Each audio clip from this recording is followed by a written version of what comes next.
Welcome back to our next podcast on cue card making. Turn on auto caption for better experience. In the heart of rural India, nestled amidst lush green fields and quaint villages, there lived a wise old man named Guruji. He was known far and wide for his profound wisdom and insightful teachings.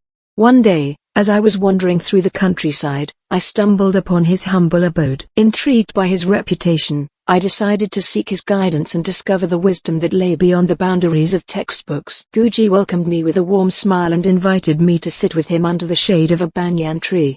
Surrounded by the serenity of nature, he began to share his profound knowledge, unraveled through a lifetime of experiences. He spoke of a valuable lesson that he learned, not at school or college, but from the mighty river Ganges.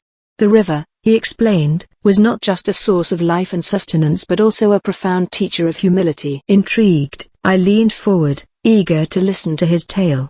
Guruji began his story, his eyes twinkling with the memories of the past. Many years ago, he embarked on a pilgrimage to the holy city of Varanasi, where the Ganges flowed gracefully, carrying with it the hopes, dreams, and sorrows of millions.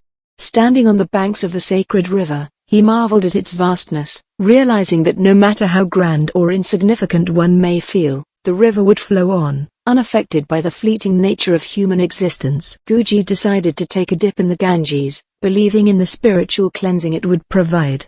As he submerged himself, he felt a profound sense of liberation. The cool embrace of the river's waters washed away his worries and doubts, leaving him with a newfound sense of clarity. But it was what happened next that truly transformed him. As he emerged from the water, Guruji noticed a humble boatman, his weathered face etched with years of toil, patiently waiting by the riverbank.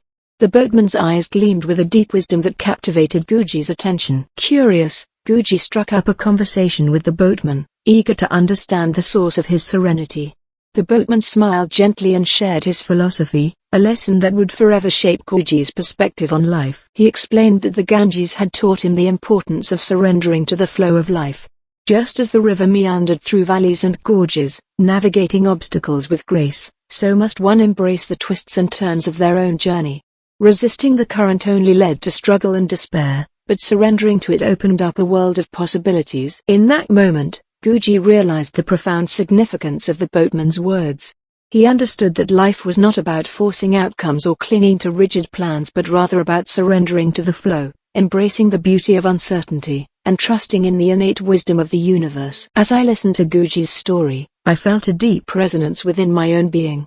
The lesson he learned from the Ganges resonated with my own experiences and struggles. It was a reminder that life's greatest lessons are not confined to the walls of educational institutions but rather lie in the uncharted territories of the world and the wisdom of those who have lived and learned. Leaving Guruji's abode, I carried with me the profound lesson of surrendering to the flow of life.